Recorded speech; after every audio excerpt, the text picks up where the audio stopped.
Hey everybody, so today I want to take a look at 10 star NHL players who are really struggling so far in 2019-2020, not having great seasons, at least for their standards to say the least. Before we get fully into the video, I want to remind everyone to please hit that like button and subscribe to the channel if you're new. Both of those things greatly help out and are very, very much appreciated. So I'm going to start by saying that the stats I'm going to use are obviously as of me recording this video. This video is going to drop a couple days later, so obviously some of these stats might change a little bit. Guys might pick up a goal or two. Things, don't come at me in the comments section being like, dude, you said he only had 8 goals this year, but now he's got 10. It's like, yeah, so his stats have changed in the past few days. Maybe he had a good game. Cool. Overall, these players are struggling so far this season. Their point totals are not what you would expect from these players. Or if I'm talking about a goalie, their numbers aren't what you would expect. These guys are having rough seasons. So let's get right into it, starting with number 1, Sergei Bobrovski. This one, I've been wanting to talk about this guy pretty much all season long. Bobrovski has started 33 games this year. He's 16, 12, and 4, which isn't a horrible record, but isn't spectacular either. His personal numbers, however, are not good this season. .896 save percentage, 3.29 goals against average. Pretty tough numbers for a guy who just signed a long-term contract with the Florida Panthers at $10 million per year. There are a lot of goaltenders having much better years and having much better numbers than Sergei Bobrovski this season with a save percentage under 900. He's not even stopping 90% of the shots against him. And a goals against of 3.29. Not just over 3, well over 3. It has not been a good first season in Florida for Bobrovski. He's still got 16 wins. He's still winning games. But his numbers are not great, and that's really going to hurt them come playoff time if he continues to play like that. If Florida even makes the playoffs, which is still very much a question mark at this point in the season, they are right on that bubble. So, I mean, if you're the Florida Panthers, you have got to have expected more than this. When you pay a goaltender $10 million per year, they're supposed to be a Vezina-level goaltender, not whatever this is from Sergei Bobrovski. So really, really rough year from Bobrovski. I think Florida, honestly, would have been better off signing Robin Lehner for half the cost and improving their defense and picking up another defenseman rather than signing Bobrovski for $10 million per year. And that's just the way it's worked out so far. Number 2, Joe Pavelski. First year in Dallas after spending his entire career before this season with the San Jose Sharks. And the adjustment has not been kind to Joe Pavelski. 45 games played this season. He only has 8 goals and 10 assists for 18 points. He is +5, which is solid for him. And overall, Dallas is a very defensive-minded team. They're not a big point-producing team, but Pavelski's a guy who is consistently over 30 to 35 goals every single year in San Jose. A guy who, 70, 80 points here, could easily reach 70 points year in and year out. And this season, only 18 points with more than halfway through the year, only 8 goals on the season.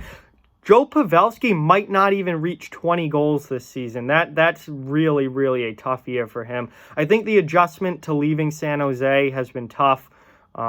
Certainly don't think it's been an easy move for him. And it's taken him some time to really get going with Dallas. But, man, it's been a tough year offensively for Joe Pavelski. Number 3 from the Buffalo Sabres, Jeff Skinner. This one feels good because I called this. Buffalo gave Jeff Skinner $9 million per year after last season. He did have 40 goals last year. It was a very good season for Skinner. But I knew he wasn't going to follow that up with another 40-goal season. Consistency's been an issue for Skinner throughout his entire career. And this year, Skinner is struggling. 39 games played, only 11 goals so far this season, 8 assists for 19 points, and he's -9 on the year. Brutally bad goal scoring from Skinner so far this year. He's not even probably going to reach 30 goals. never mind 40, and that contract, which I said from the outset was horrible for Buffalo, is looking even worse now this year. Skinner's, I mean, at this point, he would need a huge second half to even reach 30 goals.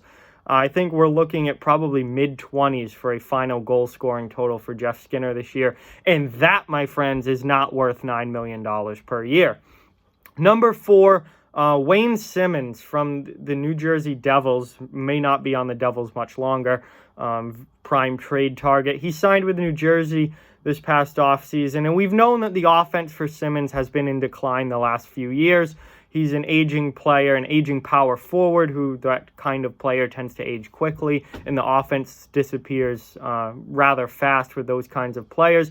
But Wayne Simmonds, through 45 games this year with the New Jersey Devils, only has 4 goals this season, 13 assists, which isn't horrible, 17 points in total, and he's a -10 on the season. But this is a guy who used to be a 30-goal scorer, who should be at least around 20 goals per season. We are more than halfway through the year, and he only has 4 goals this season.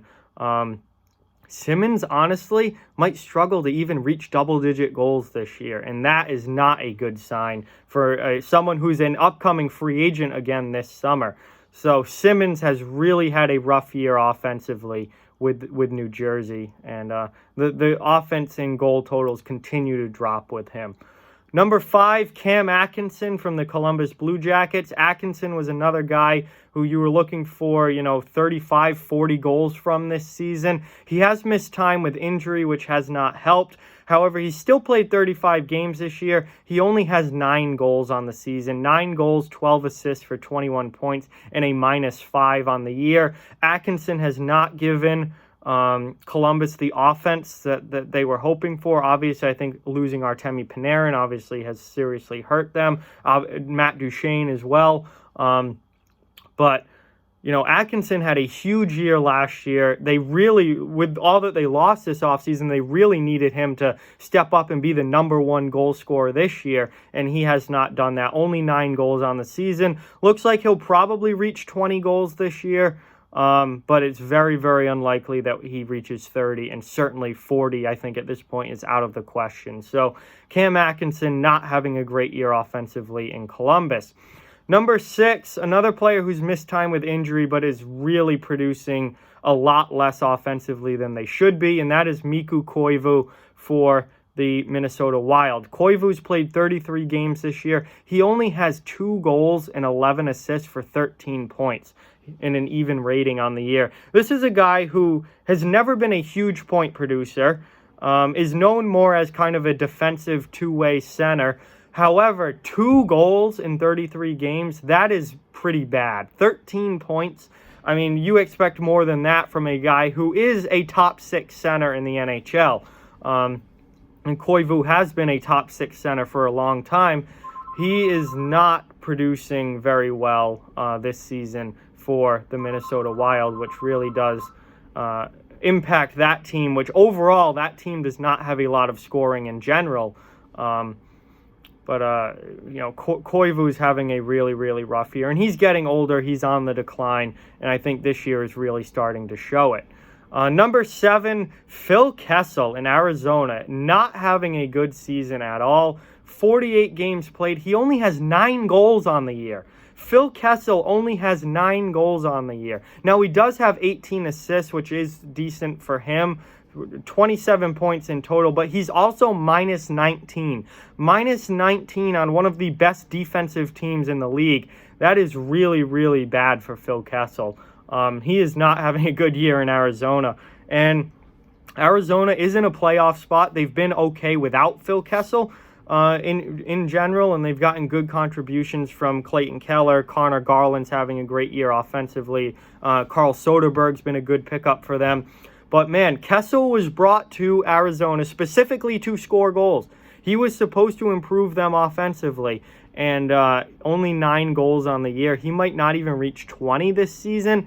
That is way less than expected for Phil Kessel. So, Yeah, not a good year going on right now for him. Number 8, Jordan Staal from the Carolina Hurricanes. Another player who's aging, getting older. The offense is certainly declining from. But Staal has 45 games played this year. He only has 6 goals and 11 assists for 17 points. Now, he is a +3. He's a good two-way player. He's always been a good defensive center. We know that he can play well in his own end. But the offense has really been lacking from Staal this year. Again, another top 6 player who's not really giving a whole lot offensively. Only 6 goals, 17 points. I mean, I thought he'd be at least at 25 to 30 points at this point in the season, and at least have over 50 to 60 on the season. And now it's looking like he's going to finish somewhere around 40 points and, maybe not even get to 15 goals this year. He'll probably have less than that. So, not a spectacular season offensively for Jordan Staal. Number 9 from the Vegas Golden Knights, Paul Stastny. Another top 6 centers struggling has been kind of a theme here, along with goal-scoring wingers who aren't scoring goals. But much like Staal and Koivu, Paul Stastny, again, a top 6 player, someone who is supposed to be giving you solid offensive numbers, only has 12 goals and 9 assists for 21 points on the season with Vegas this year and is -7. The offense just hasn't been there. This is a guy who I thought going into the season we could see, 50, 60 plus points from as a number 2 center. Or even, I think at the start of the year, he had the potential to be the number 1 center and William Karlsson be the number 2. It's been the opposite. Karlsson's been the 1, Stastny's been the 2, and Stastny, Vegas has almost played 50 games. He only has 21 points. I mean, it looks like it's going to be a 40-point season for Paul Stastny, and that is a lot less than I thought that we would see from him this year. So he's really struggled offensively. And finally, number 10, Jordan Eberly from the New York Islanders. Injuries have also played a part in this, but Eberly has played 33 games this year. He's back to full strength now. He only has 4 goals on the season. Eberly's got 4 goals, 14 assists for 18 points, and is -1. The goal scoring just has not been there for Jordan Eberly. He's a guy I thought we would probably see 20 goals from this year if he stayed healthy. He obviously did have an injury and missed time. Still, you would think you'd see 15 goals from him. He only has 4 at this point in the season, and we're past the halfway mark now. I do think he will pick it up in the second half a little bit, but I think we're looking at 12 to 15 goals max from Eberly this season, and that is certainly not the 20 that I wanted to see from him going into the year. So Eberly not really scoring at that high of a rate, and Islanders are a team that need all the offense they can get. They need Eberly to pick it up and start scoring some more goals, because they're a team that is very defensive-minded, but you do need some offense. And they're a team that I think is in the trade market for some offense and certainly could use some more production out of some of the players that they do have there. Jordan Eberly certainly included in that. So those are 10 star players that are having kind of struggling a little bit this year, having tough seasons, particularly offensively for a lot of these guys, and just not putting up the numbers that I thought they would, or a lot of people thought they would going into the season. So like, comment, share, subscribe, follow on social media. All those links are down in the description. If you'd like to further support the channel, the links to our Patreon and merchandise store are down in the description as well. Keep spreading the word about this channel. Let's keep this thing growing. Thank you very much for watching. Hope you enjoyed the video, and I'll talk to you guys soon.